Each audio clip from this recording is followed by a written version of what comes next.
Pessoal da Associação Vida Viva para Mais de 60. A semana passada nós fizemos uma homenagem com o olhar da nossa associação, com o olhar de idosos para o Dia das Crianças. E então fizemos um bate-papo de avós com netos. Esta semana, ontem, dia 15 de outubro, foi o Dia do Professor. Então a associação também quer homenagear esse profissional que, na realidade, ele é quem é o mestre, o professor, a que dá direção a todas as profissões.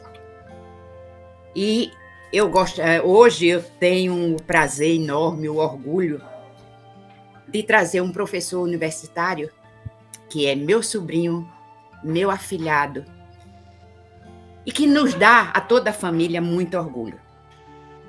Leonardo Herenson Meira. Meu filho, em primeiro lugar, Deus lhe abençoe como mestre, como professor. Receba essa homenagem muito simples que a Associação Vida Viva para Mais de 60 quer fazer à profissão do professor, tá certo? Então eu quero apresentar para vocês quem é Leonardo Herenson Meira. Ele tem graduação em Engenharia Civil pela UFPE. Fez mestrado em Engenharia Civil na área de transportes, também pela UFPE. E doutorado em Engenharia Civil na área de transportes pela UFPE. Possui experiência profissional na área de construção e reforma de escolas públicas. Engenheiro de tráfego na Prefeitura de Olinda, Pernambuco. Técnico regulador de transporte da ARP. Consultor na área de mobilidade urbana, planejamento dos transportes, engenharia de tráfego e redes de transporte público. Desde 2010 é professor da UFPE. Em 2015 passou a ser professor de programa de pós-graduação em engenharia civil da UFPE. Atualmente ocupa o cargo de coordenador da PPGEC. Eu não sei muito bem o que significa isso, mas depois ele vai nos explicar, da UFPE, Universidade Federal de Pernambuco.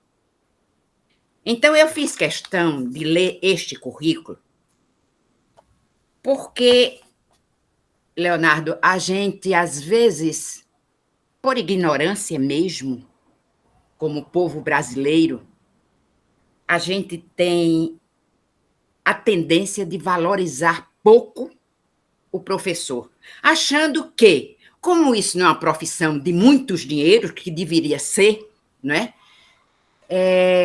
Só vai ser professor aqueles menos qualificados.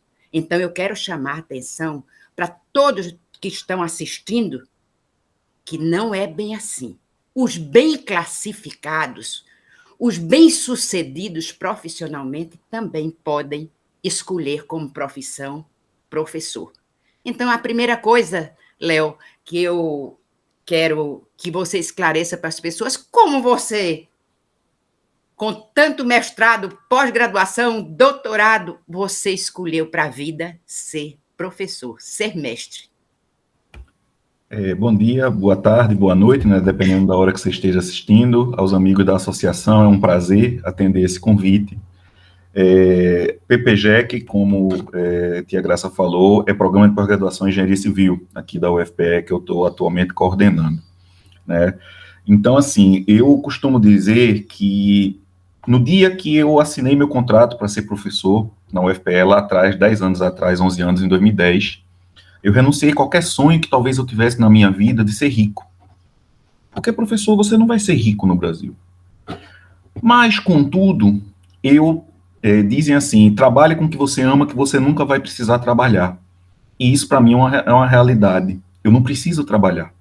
Eu vou todo dia satisfeito. Agora, na pandemia, a gente está com ensino remoto, então não vou. Mas eu dou minha aula com satisfeito, com satisfação. Você formar pessoas, você vê aquela pessoa que chegou verde, muitas vezes adolescente, muitas vezes imatura, e você depois encontrar com aquela pessoa 4, 5, 6, 10 anos depois, e ver um profissional formado, ver alguém de futuro, ver alguém de potencial, ver alguém... Hoje eu tenho alunos que estão na Dinamarca, eu tenho uma aluna que está no Canadá, eu tenho uma aluna que está em posição de destaque aqui no Brasil. ocupando diretorias de empresas importantes.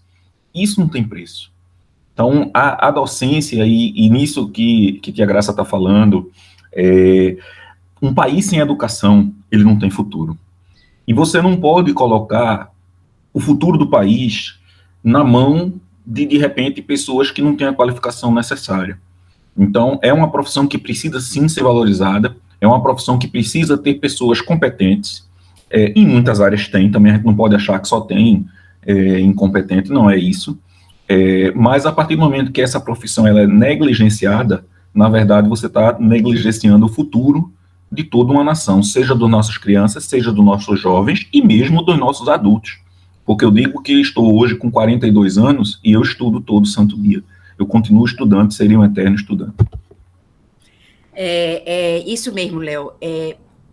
Não é generalizando que você vai achar que as pessoas que não são classificadas e não têm opção...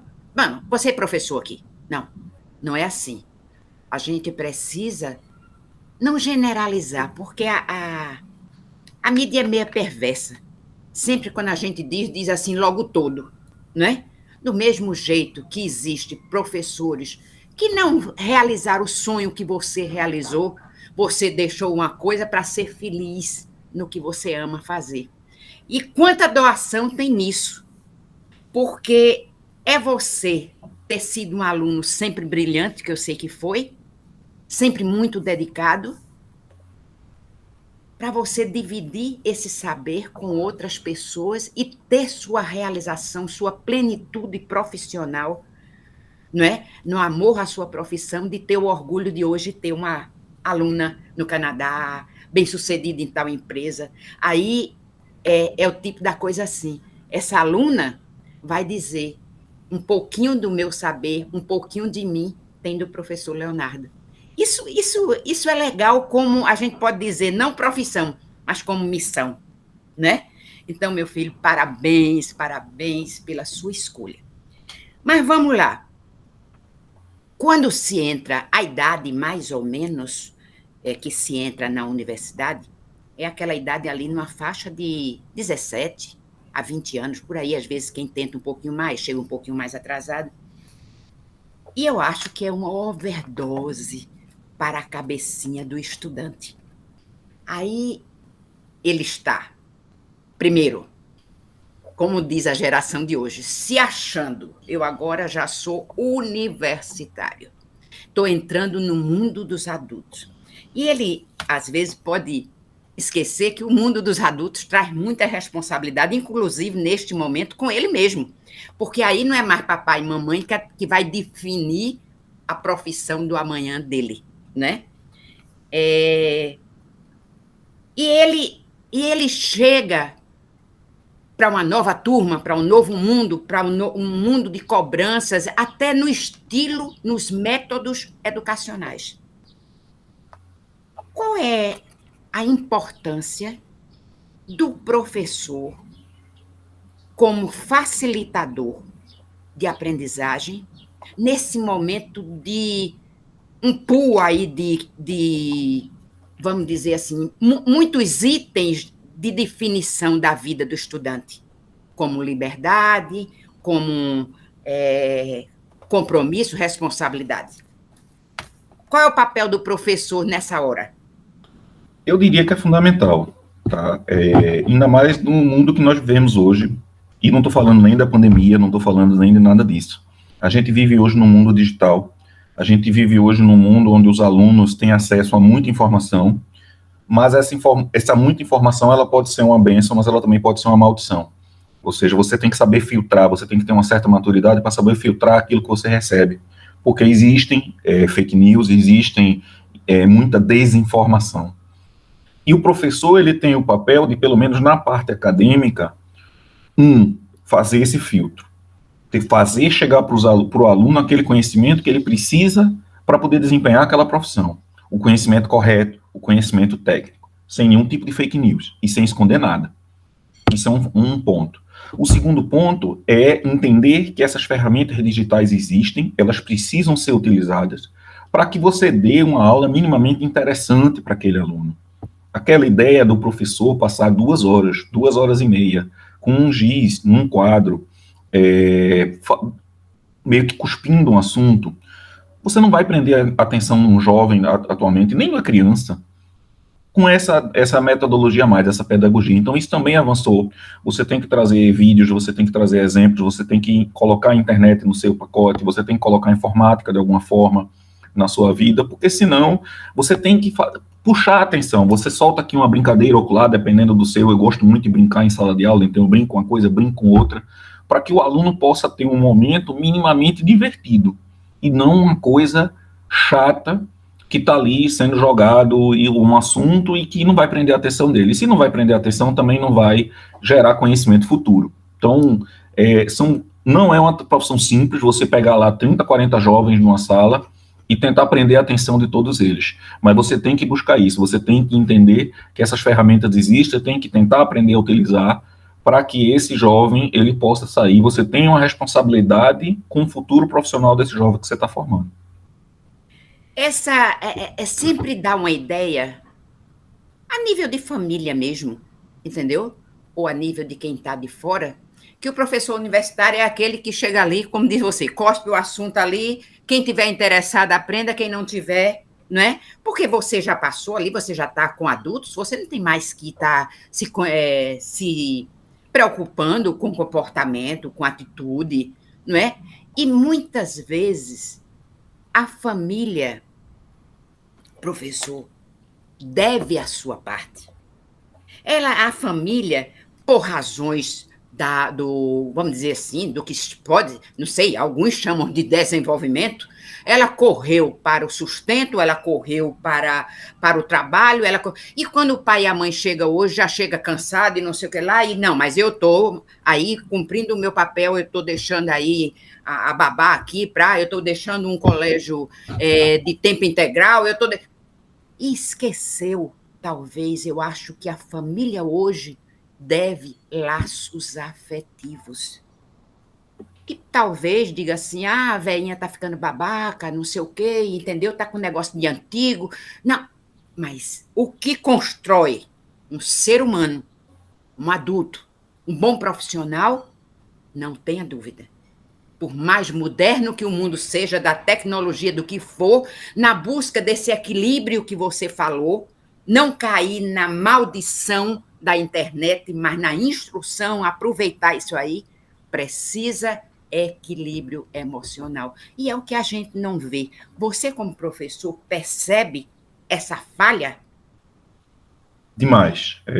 Ao longo dos anos, e agora com a pandemia, explodiu, mas explodiu acho que para todo mundo, né? Ninguém está 100% bem.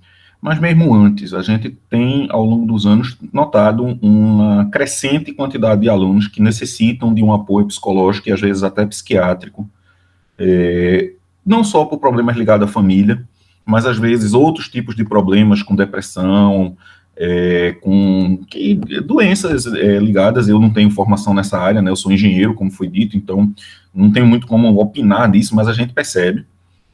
A gente tenta ajudar naquilo que a gente pode, tentando compreender, tentando ser humano, tentando buscar algo mais especializado, às vezes indicando que a pessoa procure um profissional. A própria universidade, a Federal de Pernambuco, ela tem um serviço que é disponível para os alunos de atendimento, de apoio ao estudante que tem esse problema, mas sim, tem aumentado, e os professores que são mais antigos do que eu, eles falam, né, agora, na verdade, eles falam que realmente aumentou, mas eles meio que não sabem se aumentou mesmo tanto assim, ou se antes tinha um preconceito muito grande e as pessoas já sofriam, mas sofriam caladas, sabe? Eu converso às vezes com o professor mais antigo, eles dizem assim, eu acho que na minha época tinha mais ou menos o mesmo número de pessoas com algum tipo de problema, mas naquela época você falar era taxado de doido, era taxado de vários nomes, várias peças não muito boas, e a pessoa às vezes ficava ali se autodestruindo calada, porque não tinha coragem de pedir uma ajuda, de pedir um apoio.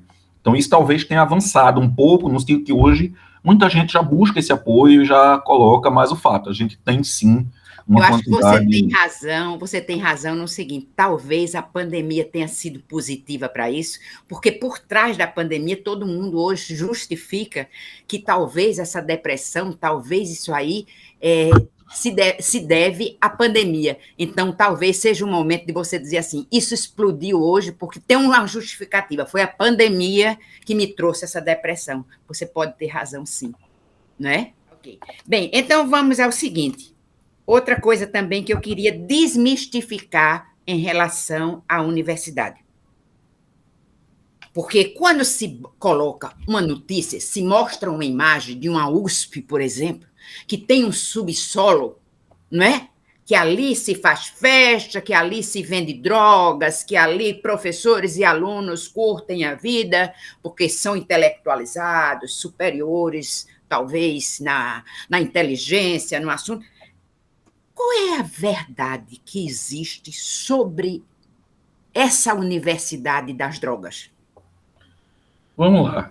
Infelizmente, a gente vive numa sociedade onde essa questão da droga ela está presente em todo canto. Seja na universidade, seja numa escola, seja no hospital, seja onde for. Infelizmente, isso é uma verdade. Presente está.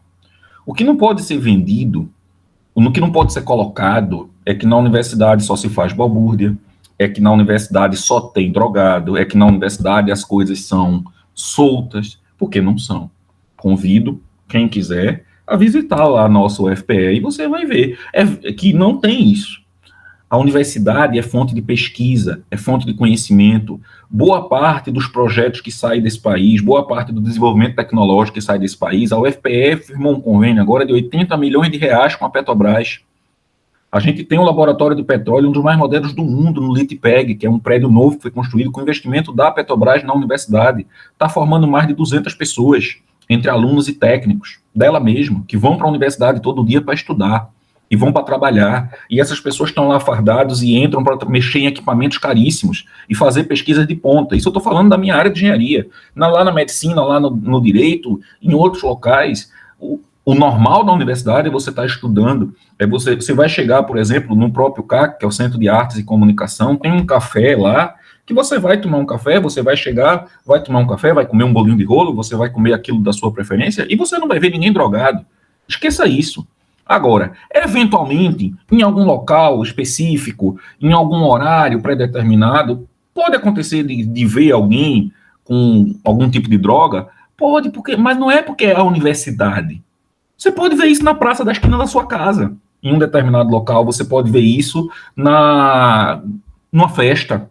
O que mais tem festa por aí é isso. A gente escuta os mesmos relatos. Então, não pode ser colocado uma pecha na universidade como se lá só existisse drogado, só existisse, como no ditado popular diz, porra louca, e que os professores acobertam. Não é assim que funciona. Não é assim que funciona.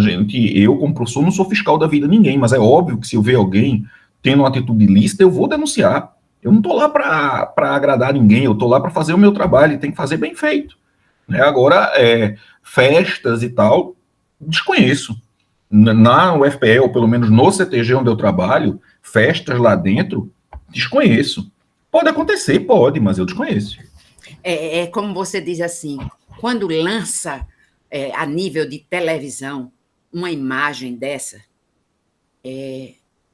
eu acho que você, quer dizer, conhecer essa faculdade que você está me mostrando, com centro tecnológico, com laboratórios importantes, por que, então, se você está denunciando uma coisa que existe, é certo para denunciar, né? Isso tem que acabar. Mas divulgue também o lado positivo que é um centro universitário, o que é um centro de pesquisa. Não generalize, porque dá a impressão seguinte, que, vou entrar na universidade, tá tudo legal, tá tudo doidão, pronto, agora eu estou na liberdade. Não.